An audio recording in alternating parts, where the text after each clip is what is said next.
Hoje vamos falar acerca deste tema que é um Deus em quem nós podemos confiar. E vamos falar acerca um pouco do pano de fundo da vida de um homem chamado Abraão. E vou começar o nosso tempo juntos com uma história, uma fábula que contamos na quarta-feira à noite no treinamento baseado na igreja. A fábula do sapo e do escorpião. Era uma vez um escorpião que precisava de atravessar um lago. E enquanto estava a pensar em como chegar ao outro lado, avistou um sapo nas redondezas. E, voltando-se para ele, lhe disse: "Senhor sapo, o senhor podia-me levar para o outro lado do lago?" O sapo, que era bonzinho, respondeu: Certamente, senhor escorpião, com todo o prazer."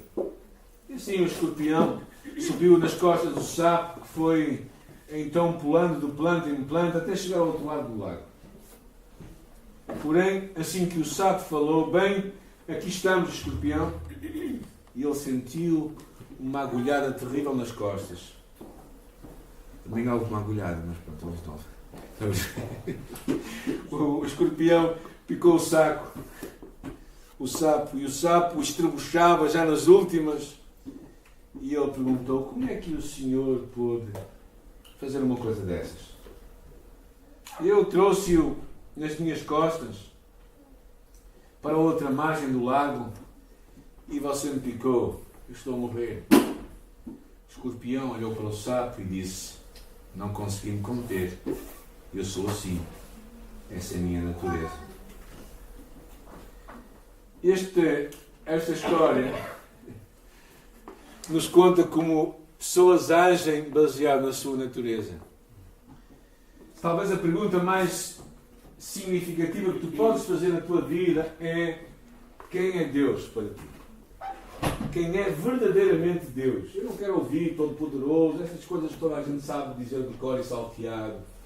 Mas eu quero que tu penses para o teu coração e digas, no fundo da tua alma, quem é Deus para ti? Qual é o Deus que tu conheces? Porque eu acho que isso é, talvez, a resposta mais significativa que tu podes dar à tua vida é mesmo essa. Quem é Deus para ti? E eu gostava que usássemos um pouco a vida de Abraão para conhecermos um pouco este Deus. Este Deus que chamou Abraão, que era um homem perfeitamente normal, semelhante a ti e a mim, que vivia numa terra com uma cultura muito densa e muito verdadeiramente rica, também uma cultura com muita idolatria, com muitos ídolos ali, que eram muros caldeus. Era uma cultura que há uma civilização incrível, daqueles que estamos a falar há 4.000 anos atrás. E Deus chamou este homem e lá lhe disse a ele: "Ora, o Senhor disse a Abraão: sai da tua terra e da tua parentela e da casa do teu pai para a terra que eu te vou mostrar." Então Deus estava a falar com Abraão para fazer-lhe uma proposta de sair de um lugar que era um lugar incrível, um lugar próspero, um lugar de riqueza, de civilização, para ir para um lugar que ele não sabia onde era. Quando pessoas imigram, aqui de tarde não há imigrantes, não, é só nacionais. Quando pessoas imigram, estão à espera de encontrar algo melhor, não é? Por isso é que imigram. Não é? Vão ouvindo por causa de histórias, ou o que quer que seja, vão atrás daquele sonho que lhe venderam, não é? Mas Abraão ia para um lugar que ele não conhecia. Mas Deus o chamou. E verdadeiramente ele percebeu que as portas abertas de Deus normalmente estão repletas de surpresas, de mistérios, de questionamentos. Deus raramente nos dá os detalhes do que vai acontecer com a porta aberta. Isto eu acho que é muito interessante. Porquê? Porque, de certa maneira, te faz a ti e a mim ficarmos a confiar em Deus. Não temos uma religião, mas temos um relacionamento. Uma religião é algo que nós vestimos e tiramos. Um relacionamento é algo que nós temos que cultivar. Uma relação entre duas pessoas que se conhecem e que se falam que estão juntas. E era isso que Deus queria ter com Abraão. Por isso Deus abriu aquela porta e Abraão sentiu que era uma porta de Deus para ele. Sentiu que era Deus que estava a abrir aquela porta. E a Bíblia nos fala lá em Hebreus que pela fé, sendo chamado, obedeceu, indo para um lugar que havia de receber por herança, mas sem saber para onde ia. Deus não revelou tudo a ele. Abraão tinha de confiar em Deus a cada dia. Tal como a oração do Pai Nosso que diz, o pão nosso, a cada dia. Não é de cada mês. Jesus também mais à frente diz, basta a cada dia o seu mal. Deus continua a chamar homens comuns para serem seus discípulos, para realizar a sua obra. Eu acho que às vezes é um livramento de Deus, não sabemos o que vai acontecer, gente. Eu estou quase que certo que se nós soubéssemos as dores de cabeças que íamos ter quando começámos a entrar a terra daqui, nós não tínhamos entrado a terra. Ou seja, às vezes nós sabermos, às vezes as pessoas dizem, se eu soubesse o futuro, não era melhor, gente. Por várias razões, eu acho que uma razão principal é que nós necessitamos de aprender a depender deste Deus. Abraão viu esta porta aberta. Abraão viu esta porta aberta por Deus e ele entrou nela. E é isso que eu acho que é importante. Tu e eu estamos sensíveis a Deus, àquilo que Deus põe diante de nós como oportunidades. Aproveitar as portas abertas de Deus, não deixarmos que o medo, que a nossa incapacidade, que o desconforto nos impeça de agarrarmos o que Deus tem para a nossa vida. Às vezes nós pensamos, bem, o que é que vai acontecer no futuro? Não sei. Mas se ficares como está, a vida não vai ficar melhor. Se Deus abre portas, nós temos que abraçar.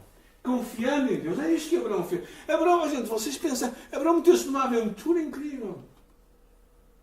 E ele andou milhares de quilómetros. Não foi de avião, não foi de comboio, não foi de caminhoneta. Ele levou toda a sua família naquele projeto, como os antigos ciganos em Portugal, não é? Vocês lembram-se, os mais velhos lembram-se que andavam sempre em cima das carroças de um lado para o outro, como nómadas. Abraão andava assim. Realmente Abraão abraçou isto. Abraçou não porque ele estava mal. Abraão parece que era uma família rica, estável. Ele não tinha necessidade. Mas ele abraçou o que Deus tinha para ele. E é interessante. Sabem porquê? Sabem porquê que nós temos que abraçar os projetos de Deus para nós? Por causa disto. Nós só vivemos uma vez.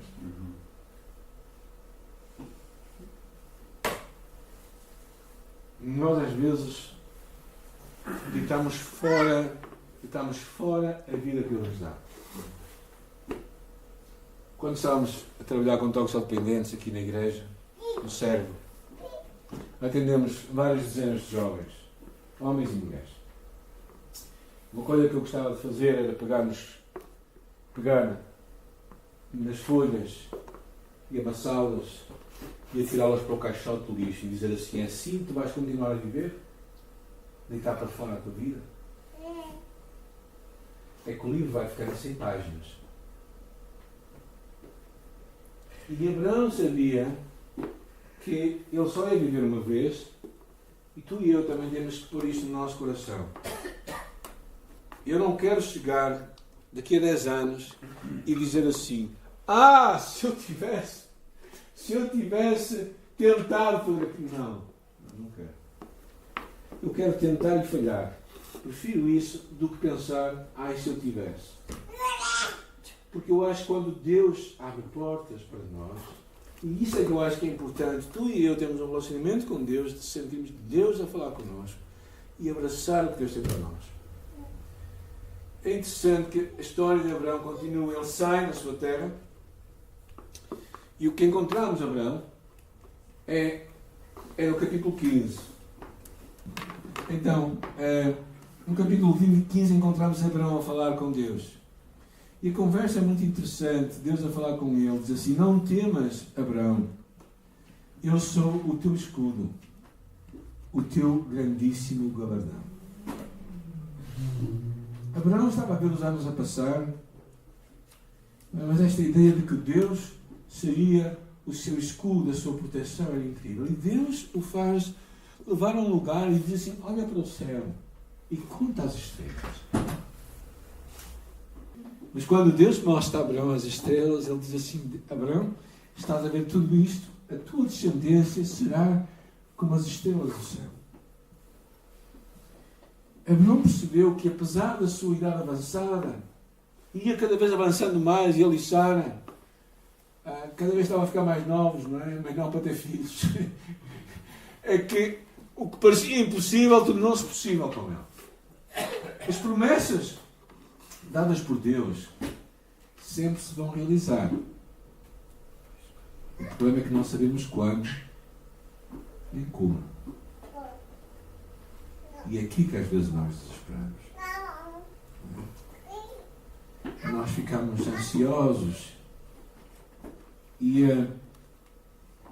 às vezes até chegamos a este ponto e perguntamos assim e dizemos assim, porquê é que Deus demora tanto? Achamos nós a responder. E a resposta está aí. Porquê? O que é que diz ali?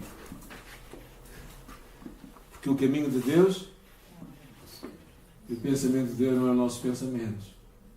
Ou seja, Deus tem uma outra esfera de funcionamento. E muitas vezes as coisas não se cruzam. Deus estava a trabalhar. E Deus mostrava a Abraão que Deus tinha planos para ele. Deus esperou até aos 99 anos para ser o pai da promessa do seu filho Isaac. Aos 40 anos, não sei se vocês sabem, mas aos 100 anos Abraão tem o seu filho e Isaac só vem a casar com 40 anos.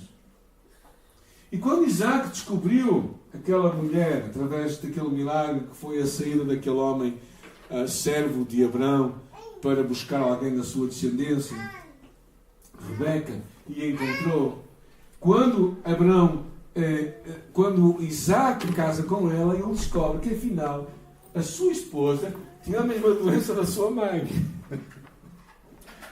Ela era estéril. E o que eu acho bonito, só não percebi isso da primeira vez agora, foi que Isaac orou pela sua esposa 20 anos. 20 anos, gente! 20 anos é muito tempo a esperar, não é? Ou não acho? É. Achamos nós, não é? Eu acho que às vezes o tempo de espera é os tempos em que Deus trabalha o nosso coração. Mas o que eu acho interessante ao ler depois o livro de Romanos tem várias referências a Abraão e tem lá 3 lições que eu gostaria de tirar para nós acerca da vida de Abraão. A primeira delas diz assim, em esperança, ele creu contra a esperança. A sua situação era desesperante.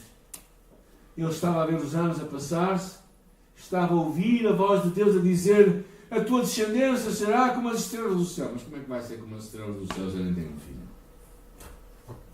Mas ele creu contra a esperança. A segunda coisa que diz aí, que eu acho muito interessante, diz, enquanto o seu corpo estava morto,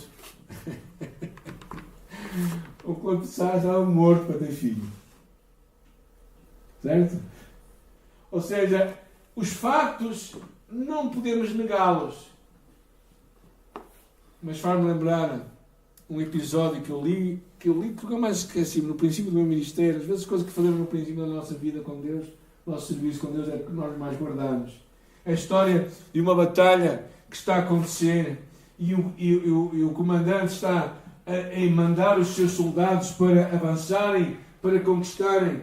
E um deles se levanta assim, capitão, são tantos, e diz ele assim, rapaz, não estamos aqui para contá-los, estamos aqui para vencê-los. E às vezes na nossa vida, nós concentramos a nossa energia nas dificuldades. E paramos disso.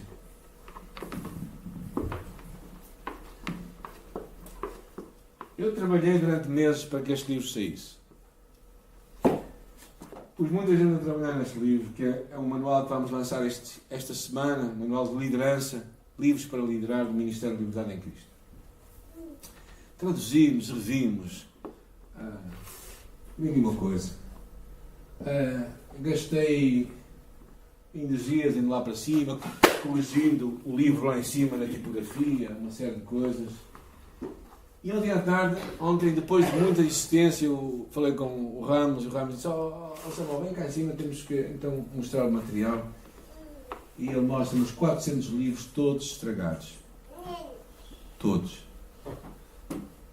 Ele mandou encapar no outro lugar e eu pedi para costurar, em vez de simplesmente colar, que fica melhor. E quem fez isto esqueceu-se de pôr o último livro aqui, as últimas 12 páginas. Então, eu fiquei chateado, como devem imaginar. Há pessoas que estão a chegar da Inglaterra. Na sexta-feira, o orador principal, que é um dos escritores do livro, mandou-me um e-mail, disse-me assim: Samuel, é só para te pôr a par que eu não sei se vou poder viajar.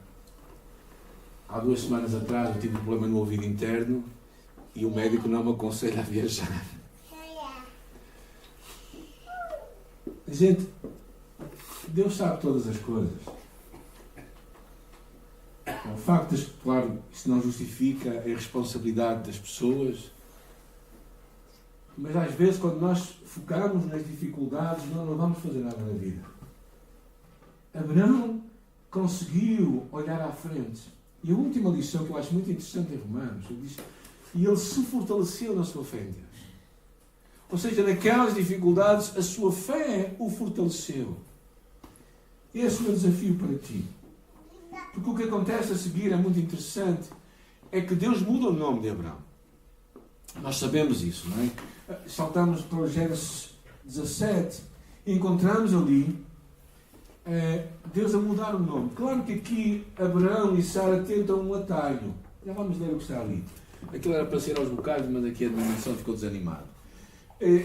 Abraão e Sara tentaram um atalho, que era costume naquela altura. Era costume que as servas dessem para a sua senhora um filho. E por isso eles pensaram: bem, já que Deus não nos dá um filho natural, vamos usar este mecanismo que é aqui, que se faz aqui na terra, e vamos fazer isto. E nasceu o Ismael. Não é? Não é. Nasceu Ismael, não é? E então Deus disse a ele: Abraão, o teu nome não será mais Abraão, mas Abraão, porque serás pai de muitas nações. E é interessante quando Deus muda o nosso nome. E Sara chamava-se Sarai, passaria a ser chamada Sara, porque Sarai significava uma princesa, enquanto Sara significa a princesa. Então Deus estava verdadeiramente a mudar o nome de Abraão, a mudar a sua história, tal como Ele muda a tua e a minha história. Quando nós conhecemos Jesus, nós passamos a ser filhos de Deus. O nosso nome muda, a nossa identidade muda significativamente, não é? No curso de graça nós falamos do novo nome que Deus nos dá. E em Romanos diz assim: porque os que dantes conheceu também os predestinou para conforme a imagem do seu Filho, a fim de que ele seja o primeiro entre muitos irmãos. Os que predestinou, esses também chamou. Deus escolhe pessoas, escolhe homens e mulheres e os chama para si. O nosso nome muda, a nossa história muda, a nossa vida muda quando nós conhecemos Jesus. E tudo isso acontece porque Deus simplesmente intervém na nossa história, porque homens e mulheres decidem entrar pelas portas abertas de Deus. Mas a última lição encontramos naturalmente em Gênesis 22, quando Deus prova a fé de Abraão. Eu acho tão interessante a forma como Deus fala com Abraão. O que é que Deus disse? Alguém pode ler? Toma o teu filho, o teu único filho, aquele que amas. Abraão já tinha tido Ismael. Claro que ele não estava lá por perto naquela altura, mas de qualquer das maneiras Deus fala com ele de uma forma muito significativa. Diz: o teu filho, o teu único filho a quem amas. Deus encontra-se aqui para lhe fazer uma pergunta: será que, Abraão, me amas mais do que o teu filho? Oh, gente, isto aqui, claro, me dá cabo da cabeça porque eu não consigo pensar nisto, não é? Vamos ser honestos. Eu até era capaz de pensar assim: Deus, se eu te amar muito, eu sou capaz de me colocar em cima do altar. Agora, colocar o meu filho em cima do altar. E Isaac não tinha 10 anos, gente. Isaac tinha 27 anos. Era um homem feito. Ele também tinha de querer e aceitar o que Deus estava a propor. Mas o que Deus estava a fazer, basicamente, era ver onde estava o coração deste homem. Era verdadeiramente testar o seu coração. Claro que nós não percebemos muito bem isto aos olhos do século XXI, como é que era costume nas religiões cananitas, algumas delas, a oferta de sacrifícios humanos. Deus nunca aconteceu isto no meio do povo de Israel. Nunca aconteceu isto. E é curioso que o que Deus diz, o que é lido em Hebreus, é que Abraão acreditava que Deus iria ressuscitar o seu filho. Abraão acreditava que o seu filho não ficaria morto, mas ele iria ressuscitar. E quando ele está a ponto de o matar, Deus o para e diz assim: para, porque eu sei que tu me amas. Haverá tempos em que Deus falará connosco e nós estaremos a contender com Deus e com o que Ele nos pede. Mas olhando para Abraão, encontramos um homem que abraça a sua fé em Deus. Abraão percebeu uma coisa, que a obediência é melhor do que sacrifício. É isso que Deus está à espera de ti e de mim. Não é sacrifício, irmos a qualquer lugar. O que Deus quer é um coração obediente a Ele. Um coração destinado a Ele. Talvez Abraão tenha dito a Deus: tudo o que eu tenho é teu. E Deus pegou naquela palavra e testou a verdade daquelas promessas. Será que podemos sempre confiar em Deus? Pergunto eu.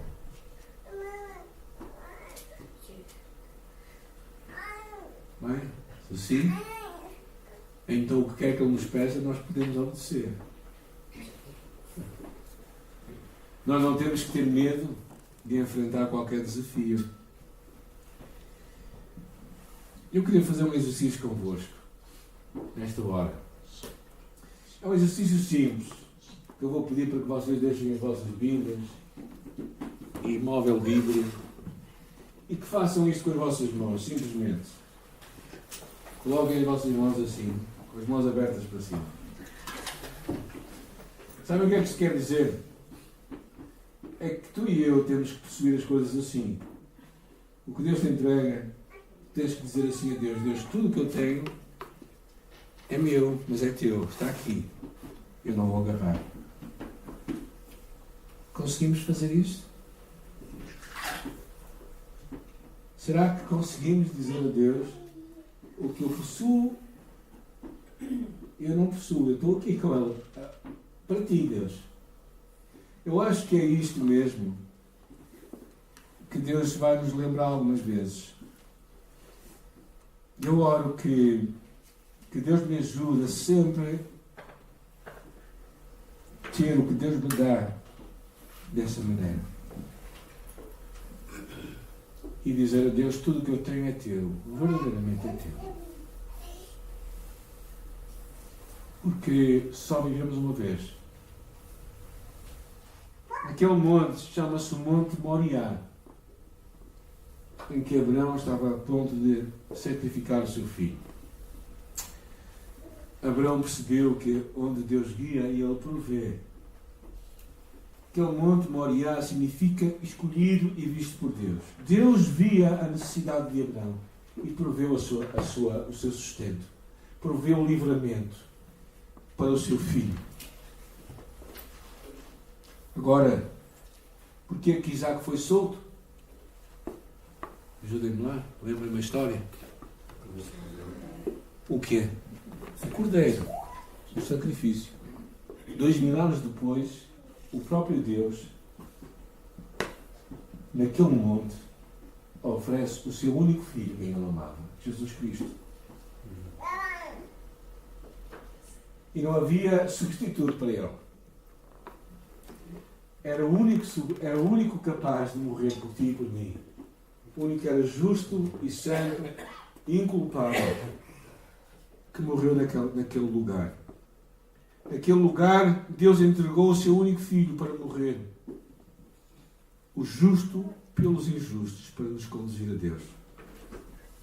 O Deus que vê e provê, viu-me a ti e a mim, em toda a nossa miséria, necessidade, pecado, solidão, doença. Viu o nosso vazio, viu o nosso coração, viu a nossa dor, viu as nossas falhas, viu os nossos medos, viu as nossas fraquezas, viu as nossas incoerências, ouviu as nossas perguntas, desilusões, pobreza, dívidas, amargura, separação, e Ele providenciou um Cordeiro, Jesus Cristo. Diante disto tudo, Deus te pode estar a chamar para tomar decisões arriscadas. Mas Ele nunca te irá abandonar. Deus pode abrir portas para ti, coisas que tu não sabes o que vem depois do lado de lá, e Deus nunca te vai dizer tudo o que vai acontecer. Às vezes nós ouvimos histórias e graças a Deus que há diferença, há pessoas que às vezes têm outras experiências com Deus. A nossa experiência aqui tem sido sempre assim. Deus nunca nos disse o que vai acontecer. Mas Deus abre portas e nós achamos que Deus está a abrir e por isso entramos nelas. Entramos quando fomos para Vizela, eu não me arrependo. Entramos agora que estamos em Braga e não sabemos o que vai acontecer, eu não me arrependo. Porque eu acho que Deus está mais importado com a nossa obediência do que o que quer que seja.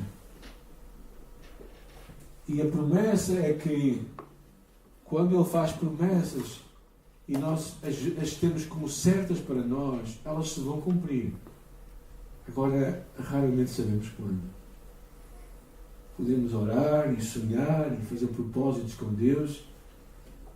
Quando nós estávamos a terminar a construção, nós falamos, temos um propósito até o ano 2020, terminarmos as nossas dívidas.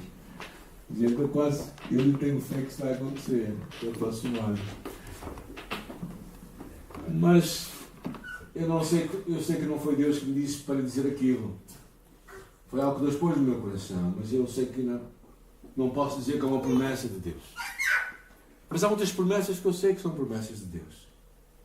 E uma delas é que Ele nunca nos vai abandonar. Não importa o que tu estás a passar, não importa se tu sentes medo do futuro, Deus diz que vai estar contigo. Não é? Ele diz claramente isto no Salmo 23, ainda que antes pelo vale de sombra e morte, não temerei, diz o salmista, mal algum, porque tu estás comigo. Estás comigo.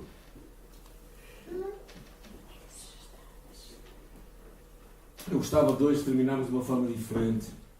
E é com uma oração que eu decidi escrever para nós podermos ler juntos. Mas eu vou primeiro ler e depois, se concordares comigo, podes ler comigo. Está bem? Senhor, tu pagaste o preço final para eu ser verdadeiramente livre. Por vezes eu batalho com a ideia de tu seres o meu provedor, aquele que vê tudo na minha vida e conhece as minhas necessidades. É fácil eu me sentir ansioso quanto ao futuro. Eu sei que o teu Espírito me traz paz e segurança. Então enche-me. Dá-me fé para eu confiar que tu és aquele que me vê e que provê. Dá-me fé para entrar pelas portas abertas que tu colocas diante de mim. Então, quem quiser, vamos juntos fazer esta oração. Senhor, tu pagaste o preço final para eu ser verdadeiramente livre. Por vezes, eu batalho com a ideia de tu seres o meu provedor, aquele que vê tudo na minha vida e conhece as minhas necessidades. É fácil eu me sentir ansioso quanto ao futuro. Eu sei que o teu Espírito me traz paz e segurança. Então, enche-me. Dá-me fé para eu confiar que tu és aquele que me vê e que prevê. Dá-me fé para entrar pelas portas abertas que tu colocas diante de mim. Senhor, nesta noite eu oro esta bênção para mim e para cada um daqueles que na sua sinceridade fez esta oração. Oro que tu, Senhor, nos ajudes a escutar a tua voz, a entender as portas abertas e abraçar o que tu tens para a nossa vida, Senhor. Não nos faças chegar ao fim da vida lamentando porque não entramos nas portas que tu tinhas para nós.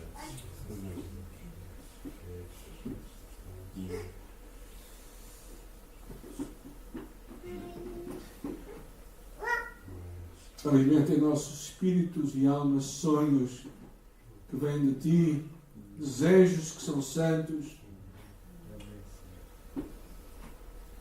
e uma vontade, Senhor, de abraçar o teu propósito para a nossa vida. E, Senhor, nem sempre vai correr as coisas bem. Nem sempre vai as coisas correrem como nós gostaríamos, afeição. Vai haver desilusões, derrotas pelo caminho, medos, adversidades, mas dá-nos coragem de avançar. Obrigado pela história de Abraão, um homem comum em muitos aspectos, mas certamente um gigante da fé, que ajuda-nos a nós a vivermos a nossa fé autêntica em ti, Senhor. Muito obrigada pela tua igreja aqui, obrigada por cada irmão e irmã que nesta noite está aqui, Senhor. Eu oro bênção para as suas vidas, Senhor. Tu os ajudes, os abençoes, tragas ânimo, fortaleças o seu coração e a sua fé, Senhor. Que eles fiquem fortes em Jesus Cristo. E perante as adversidades, Pai, que não se rendam, Pai, que não se entreguem, mas que olhem, Senhor, para a porta que tu pôs aberta diante deles e abracem, Senhor. Eu quero te agradecer, Pai, por cada um deles que tem sido uma lição para a minha vida.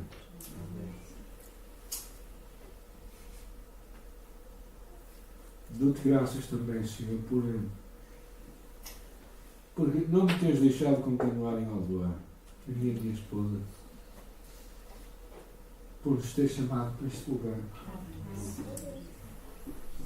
e por nos teres feito crer, mesmo quando os começos eram tão tímidos e com tanto medo, Senhor, e tantos poucos resultados, e nos teres feito crer que tu és capaz. Obrigado por isso, Senhor. Eu oro, Pai, que nos continues a ajudar a amar-te e a criarmos uma comunidade que se ama e que pelo seu testemunho vai impactar a nossa comunidade à nossa volta. E está connosco em nome de Jesus. Amém.